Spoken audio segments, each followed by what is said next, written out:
Good morning everyone. मैं doctor सुधा मित्तल। बच्चों, आज अपन करेंगे इम्पोर्टेंस ऑफ ट्रेनिंग, प्रशिक्षण का महत्व। प्रत्येक उपक्रम के लिए प्रशिक्षण व्यवस्था एक अत्यंत महत्वपूर्ण और आवश्यक कार्य है। उपक्रम की क्रियाशीलता का प्रशिक्षण से अत्यंत गहरा संबंध है, क्योंकि क्रियाशीलता में प्रभावी प्रशिक्षण व्यवस्था का महत्वपूर्ण योगदान होता है।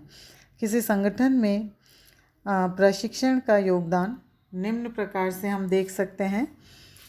उत्पादकता में वृद्धि, इंक्रीज्ड प्रोडक्टिविटी। प्रशिक्षण से कर्मचारियों की कार्यकुशलता में वृद्धि होने के कारण उनकी उत्पादकता बढ़ जाती है और वे अधिक उत्पादन करने लगते हैं। इसके फलस्वरूप उपक्रम के उत्पादन की मात्रा में वृद्धि होती है। कुशलतापूर्वक कार्य होने से उत्पादन की गुणवत्ता में भी सुधार होता है। सेकंड, मनोबल में वृद्धि, इंक्रीज्ड मॉरल। प्रशिक्षण प्राप्त कर्मचारी अपने उत्तरदायित्व को भली प्रकार समझने लगते हैं। संगठन के लिए उनका मूल्य भी बढ़ जाता है। कर्मचारियों में संतोष की भावना जागृत होती है और उनका मनोबल भी ऊंचा होता है। दुर्घटनाओं में कमी, रिड्यूस्ड एक्सीडेंट्स। प्रशिक्षण द्वारा कर्मचारियों को कार्य करने का सही ढंग आ जाता है। मशीनों पर कार्य करने वाले कर्मचारियों को मशीनों का सही उपयोग जानना उनके स्वयं के दृष्टिकोण से लाभदायी होता है। इससे दुर्घटनाओं की संभावनाएं कम हो जाती हैं और प्राय दुर्घटनाओं का कारण मशीनों पर कार्य करने वाले कर्मचारियों की असावधानी एवं अज्ञानता होती हैं। प्रशिक्षण कर्मचारियों को सुरक्षात्मक युक्तियों की जानकारी देकर उनको दुर्घटनाओं की जोखिम से बचाता है। फोर्थ, निरीक्षण की आवश्यकता में कमी, रिड्यूस्ड सुपरविज़न। अनुभवी एवं योग्य कर्मचारियों के लिए पर्यवेक्षण एवं निरीक्षण की आवश्यकता अपेक्षाकृत कम हो जाती है। प्रशिक्षित कर्मचारी स्वयं ही अपने कार्य में व्यस्त रहता है और उसे योग्यतापूर्वक निष्पादित करता है। यानी जिस कर्मचारी को प्रशिक्षण दिया गया है और जो स्वयं ट्रेंड है, वो कर्मचारी अपने कार्य को सुचारू रूप से स्वयं ही इम्प्लीमेंट करता है। इसके फलस्वरूप क्या होता है, उसके कार्य के पर्यवेक्षण और निरीक्षण की विस्तृत व्यवस्था की आवश्यकता नहीं रहती है और इससे पर्यवेक्षण एवं निरीक्षण का जो खर्चा है, व्यय है, वो भी कम हो जाते हैं। स्थिरता एवं लोच में वृद्धि, इंक्रीज्ड स्टेबिलिटी एंड फ्लेक्सिबिलिटी। प्रशिक्षण से किसी संगठन में स्थिरता एवं लोच भी उत्पन्न होती हैं। स्थिरता एवं लोच का आशय यहाँ उपक्रम द्वारा अपनी प्रभावशीलता को बनाए रखने तथा परिवर्तित परिस्थितियों के अनुरूप अपने आप को समायोजित करने से हैं। प्रशिक्षण से विभिन्न पदों के लिए आवश्यक कुशल एवं योग्य कर्मचारियों की पूर्ति की निरंतरता बनी रहती है। इसीलिए उपक्रम के संगठन में रिक्तता उत्पन्न नहीं हो पाती। उपक्रम द्वारा अपने कर्मचारियों को प्रशिक्षण के अंतर्गत कार्य की आधुनिकतम तकनीकों से अवगत कराया जाता है और पुनः प्रशिक्षण की व्यवस्था द्वारा उन्हें सदैव नए नए सुधारों की जानकारी दी जाती है। उन्नति की संभावनाओं में वृद्धि, इंक्रीज्ड पॉसिबिलिटी ऑफ ग्रोथ। प्रशिक्षण उपक्रम के विस्तार की संभावनाओं में भी वृद्धि कर देता है। प्रशिक्षण से कर्मचारियों की क्षमता एवं कुशलता में वृद्धि होती है और वे अधिक उत्तरदायित्व वहन करने में समर्थ हो जाते हैं। तो एक गत्यात्मक एवं विकासशील उपक्रम की आवश्यकताओं की पूर्ति बिना कर्मचारियों के प्रभावी प्रशिक्षण के नहीं हो सकती हैं।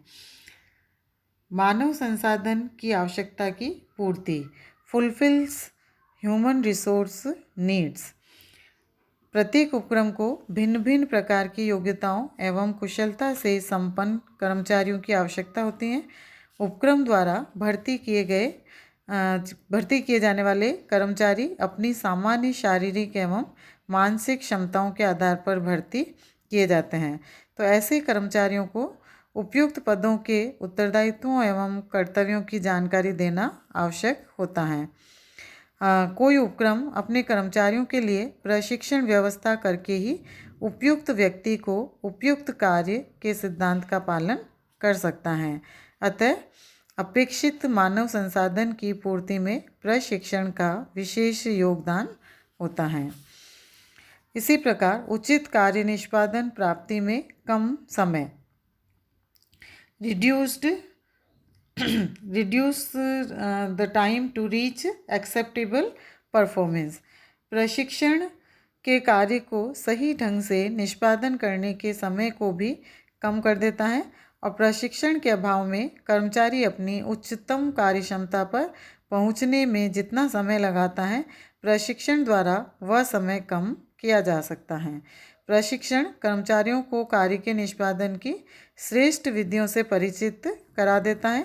इससे कर्मचारी अपने कार्य को थोड़े समय में ही कुशलतापूर्वक करने लगता है। 9th, परिचालन समस्याओं का समाधान, सॉल्विंग ऑपरेशनल प्रॉब्लम्स। प्रशिक्षण परिचालन संबंधी समस्याओं के समाधान में भी सहायक होता है। परिचालन संबंधी समस्याएं कर्मचारी आवर्तन, टर्नओवर, अनुपस्थिति, शिकायत एवं असंतोष, दुर्घटनाओं आदि से संबंधित होती हैं। तो प्रशिक्षण द्वारा इन समस्याओं का समाधान संभव है। इसके अतिरिक्त निम्न मनोबल, दूषित ग्राहक सेवा, अपव्यय एवं दूषित कार्य प्रणाली की समस्याएं भी प्रशिक्षण द्वारा हल की जा सकती हैं। आवर्तन एवं अनुपस्थिति में कमी, रिड्यूस्ड टर्नओवर एंड एब्सेंटिज्म। प्रशिक्षण में से कर्मचारियों को जहां एक और कार्य संतुष्टि प्राप्त होती है, वहां दूसरी ओर वे अपने ज्ञान में वृद्धि करने में भी सफल होते हैं। फलतः कर्मचारी असंतोष, शिकायतें, अनुपस्थिति एवं आवर्तन का क्षेत्र बहुत ही सीमित रह जाता है। इस प्रकार कर्मचारियों को पर्याप्त प्रशिक्षण प्रदान करके उनके असंतोष, शिकायतों, अनुपस्थिति एवं आवर्तन में एक बड़ी सीमा तक कमी की जा सकती है। इसी तरह से यंत्र एवं सामग्री का सदुपयोग, better utilization of machinery and raw material. यंत्र एवं सामग्री का अधिकतम सदुपयोग संगठन की सफलता के लिए अत्यंत आवश्यक है, क्योंकि ये बहुमूल्य संसाधन है। प्रशिक्षण का उद्देश्य कर्मचारियों को कार्य करने का वैज्ञानिक ढंग सिखाना है। इससे कर्मचारी यंत्रों एवं सामग्री का सही उपयोग सीखता है और उनकी बर्बादी नहीं होती। कर्मचारी सहयोग में वृद्धि, इंक्रीज्ड एम्प्लॉइज कोऑपरेशन। प्रशिक्षण द्वारा कर्मचारियों के व्यवहार एवं आचरण को भी प्रभावित किया जा सकता है। प्रशिक्षण काल का उपयोग प्रबंधकों एवं कर्मचारियों को निकट लाकर उनमें सद्भावना एवं सद्विश्वास उत्पन्न करने के लिए किया जा सकता है। कर्मचारियों के व्यवहार एवं आचरण को अनुकूल बनाने में प्रशिक्षण का योगदान कम नहीं होता है। कर्मचारी इसके अंदर और कर्मचारियों को भी लाभ होता है। इंक्रीज द एम्प्लॉइज कॉपरेशन के बाद कर्मचारियों को लाभ, एडवांटेजेस टू एम्प्लॉय। प्रशिक्षण एवं स्वयं कर्मचारियों को भी लाभान्वित करता है, क्योंकि प्रशिक्षण से कर्मचारियों की योग्यता, उनका ज्ञान और उनकी स्वयं की कार्यकुशलता और प्रोडक्टिविटी में वृद्धि होती है। तो कर्मचारियों की उपक्रम में उपयोगिता बढ़ जाती है।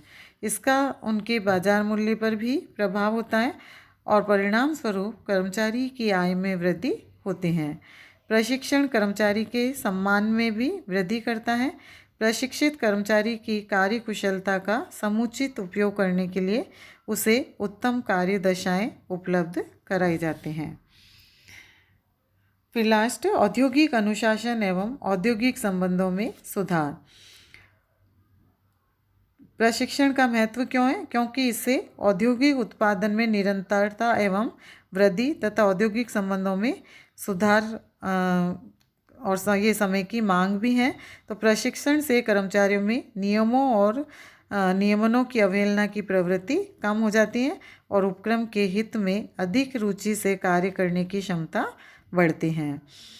औद्योगिक अनुशासन एवं औद्योगिक संबंधों में सुधार होता है, जिससे राष्ट्रीय विकास को गति मिलती है।